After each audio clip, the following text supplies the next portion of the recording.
Yan, mayroon ba kayong Canon MG2570S, MG2540S o MG3070S? Ayan, alternate blinking mga ka-GJR. Pag binilang niyo yan, 7 blink yan. Halimbawa tayo, hinto dun. Pag huminto dito, yan.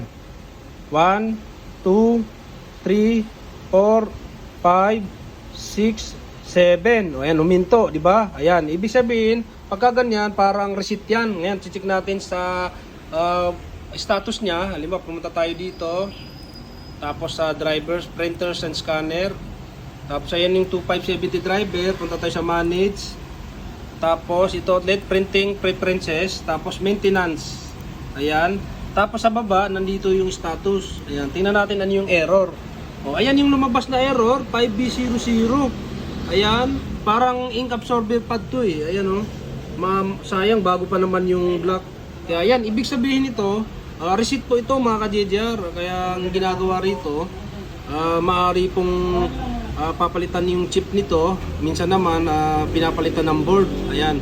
Kasi ang mga ganitong printer po, mga MG model, wala pong receiver ito.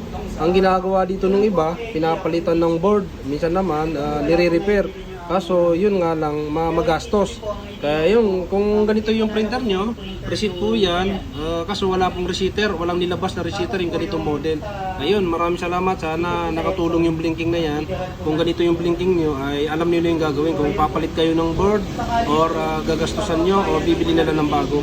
Yun, huwag niyo pong kalimutan i-like, i-share yung video natin. Maraming salamat.